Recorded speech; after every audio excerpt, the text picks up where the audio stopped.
안녕하세요. 김상철 목사입니다. 오늘 4월 15일 월요일 새벽은 로마서 2장 1절에서 8절 말씀을 가지고 하나님의 법칙, 이 법칙만 지키면 100% 응답이다 라는 제목으로 묵상하도록 하겠습니다. 제가 먼저 본문을 읽도록 하겠습니다. 그러므로 남을 판단하는 사람아, 누구를 막론하고 내가 핑계하지 못할 것은 남을 판단하는 것으로 내가 너를 정죄함이니 판단하는 내가 같은 일을 행함이라. 이런 일을 행하는 자에게 하나님의 심판이 진리대로 되는 줄 우리가 아노라. 이런 일을 행하는 자를 판단하고도 같은 일을 행하는 사람아, 내가 하나님의 심판을 피할 줄로 생각하느냐. 혹 내가 하나님의 인자하심이 너를 인도하여 회개하게 하심을 알지 못하여 그의 인자하심과 용납하심과 길이 참으심이 풍성함을 멸시하느냐. 다만 내 고집과 회개하지 아니한 마음을 따라 진노의 날 곧 하나님의 의로우신 심판이 나타나는 그날에 임할 진노를 내가 쌓는도다. 하나님께서 각 사람에게 그 행한 대로 보응하시되 참고 선을 행하여 영광과 존귀와 썩지 아니함을 구하는 자에게는 영생으로 하시고 오직 당을 지어 진리를 따르지 아니하고 불의를 따르는 자에게는 진노와 분노로 하시니라. 아멘. 제가 초등학교 4학년 때 탁구를 시작했습니다. 당시 1, 2교시는 공부를 하고 3, 4교시는 탁구실에 가서 혼자 연습을 했습니다. 이제 가끔 코치 선생님이 오시면 함께 하고, 그때 제가 많이 배웠던 것은 스매싱이었습니다. 정말 3교시, 4교시 내내 스매싱만 했어요. 그리고 어떤 날은 드라이브도 하고 또 어떤 날은 서브만 넣는 그런 탁구의 기본기를 열심히 배웠습니다. 왜냐하면 그것을 배워야지만 다음으로 나아갈 수 있었기 때문이었어요. 그리고 제가 초등학교 졸업한 이후에 어린 나이지만 제가 좀 일을 좀 해야 됐고, 그 일을 할 때 탁구장에 보조로 취업한 일이 있습니다. 그때 저는 전국체전에 나가는 선수들을 상대하기도 했는데요. 지금 생각해도 당시에 제 실력은 아주 탁월했었습니다. 그런 이제 기본기 때문인지 목사가 되어서 노회대항 탁구대회가 열리면 나가서 1등을 한 일도 있었습니다. 지금은 제가 옛날 같지 않아서 마음먹기와는 달리 몸이 잘 따라가지 않지만 여전히 탁구를 치면 저의 기본기는 단단히 정리되어 있습니다. 어릴 때 이제 제가 다져놓았던 이 기본기가 사라지지 않았던 것이죠. 탁구에는 여러 가지 규칙이 있는데 이제 서브를 넣을 때 중요한 규칙들이 몇 개 있습니다. 예를 들면은 라켓을 지지 않는 반대손은 상대와 심판이 볼 수 있어야 하고요. 신체 일부와 옷으로 공을 가리면 절대 안 됩니다. 그리고 서브에서 공을 던진 후에 이제 칠 때는 최소 16m 이상 던져야 돼요. 그리고 치는 공은 반드시 내 코트에 한번 바운드된 후에 상대방 코트로 넘어가야 합니다. 이 규칙을 제대로 알지 못하거나 이 규칙을 무시한 채 경기를 임하는 선수는 경기에서 제외되거나 패배하게 되죠. 이러한 규칙과 법칙은 신앙생활을 하는 우리에게 매우도 중요합니다. 하나님 나라의 법칙을 알지 못하고는 승리하는 삶을 살아가기가 불가능합니다. 다시 말씀드리면 승리의 면류관 얻을 수 없습니다. 디모데후서 2장 5절 말씀을 보게 되면 경기하는 자가 법대로 경기하지 아니하면 승리자의 관을 얻지 못할 것이며 이렇게 되어 있습니다. 그래서 오늘 새벽은 하나님의 법칙은 무엇인지 분명히 알고 이 법칙을 지킴으로써 하나님의 응답을 받는 삶이 되는 그런 기도를 한번 해보겠습니다. 자, 하나님의 법칙, 그 첫 번째는 죽으면 살리라입니다. 로마서 6장 8절 말씀을 보게 되면 만일 우리가 그리스도와 함께 죽었으면 또한 그와 함께 살 줄을 믿노니, 또 디모데후서 2장 11절을 보게 되면 mit보다 이 말이요 우리가 주와 함께 죽었으면 또와 함께 살 것이요. 예수님을 믿는 사람이 형통한 삶을 살아가기 위해서 가장 먼저 기억하고 따라야 할 법칙은 죽으면 살리라. 어찌 보면 이상한 법칙이죠. 이해가 안 될 수도 있습니다. 아니, 죽는데 어떻게 살지?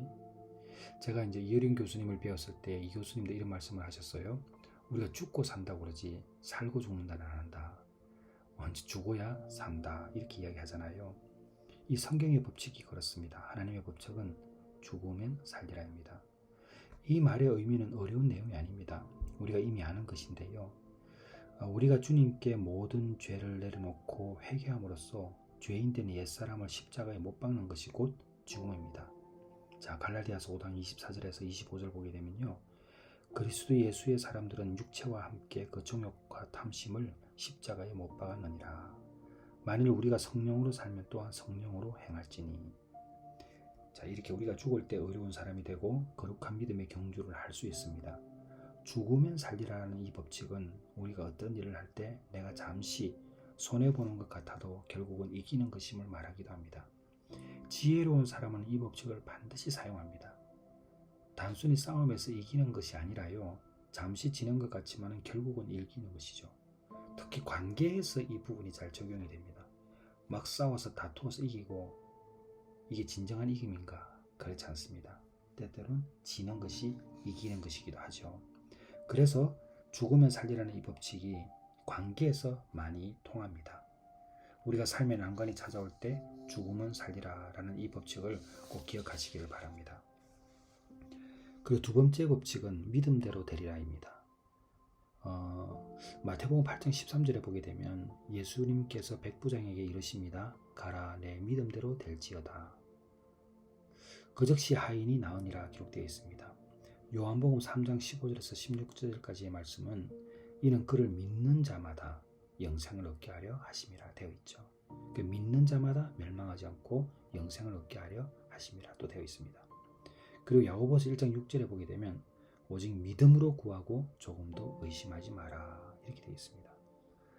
우리가 어떤 운동 경기에 나갈 때 자신감이 있어야 합니다. 가끔 이렇게 페널티킥을 이렇게 보게 되면요, 대부분의 사람들은 얼굴을 자세히 보게 됩니다. 왜냐하면 이상하게 보면은 느껴지는 게 있어요. 자신감이 있어 보이는 사람이 있고 없어 보이는 사람이 있습니다. 되게 자신감이 없어 보이는 사람들은 많이 실패하는 경향을 나타냅니다. 우리의 삶도 그렇습니다. 자신감이 필요합니다. 하나님의 법칙 두 번째, 믿음대로 되리라 라는 이 법칙은 곧 자신감입니다. 내가 예수님을 믿고 살아가기 때문에 예수님의 이름으로 기도하면 반드시 믿어진다는 것이죠. 저도 영화를 만들 때 여러 가지 어려움이 처해 있으면요, 반드시 그 상황을 제 입술로 녹음합니다.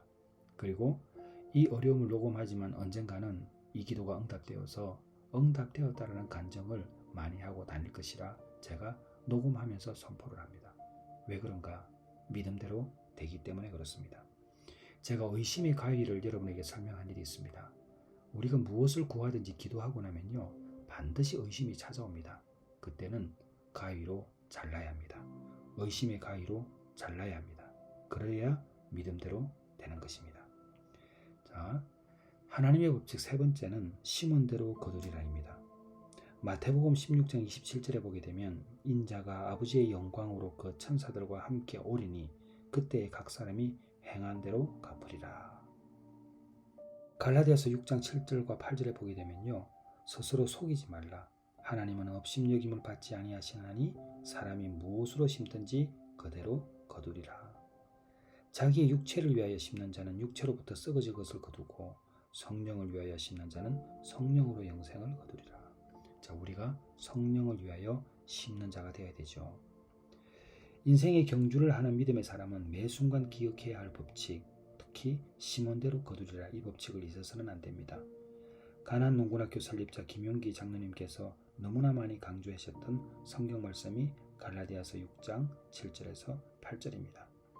어찌 보면 모든 믿는 자의 가장 중요한 삶의 원칙이기도 합니다. 선도 악도 이와 연관이 있습니다. 어떤 사람들이 질문합니다. 아버지의 죄가 자식에게 이어진다.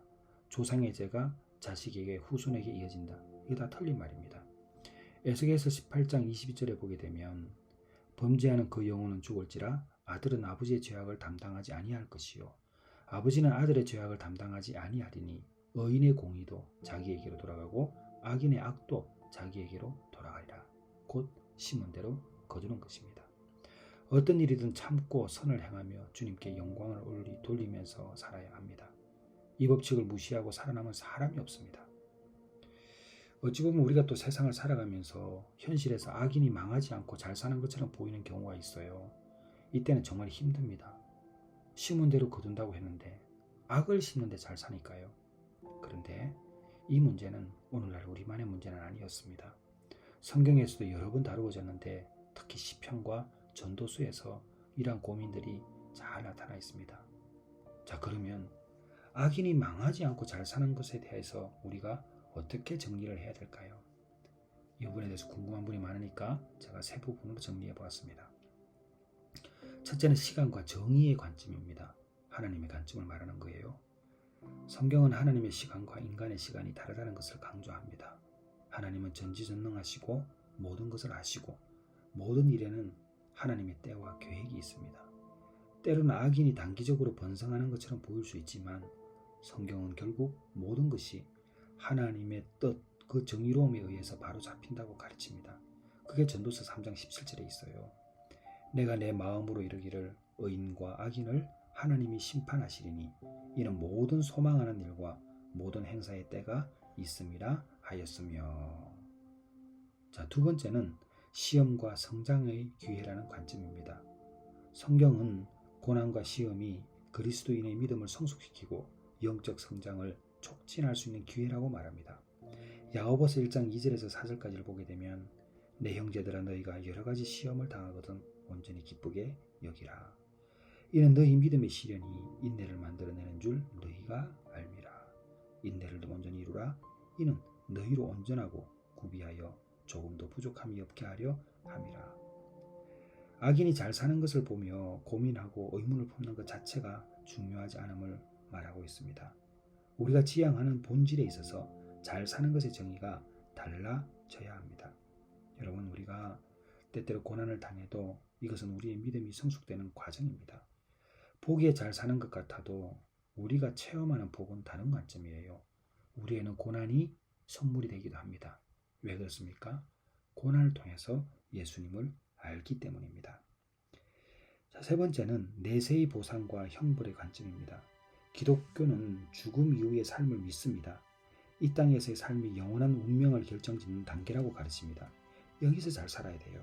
예수님은 이 땅에서의 진정한 삶을 강조하셨습니다.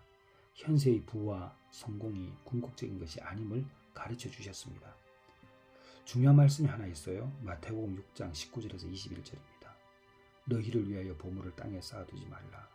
거기는 좀과 동록이 행하며 도둑이 구멍을 뚫고 도둑질하느니라. 오직 너희를 위하여 보물을 하늘에 쌓아두라. 거기는 좀이나 동록이 해하지 못하며 도둑이 구멍을 뚫지도 못하고 도둑질도 못하느니라.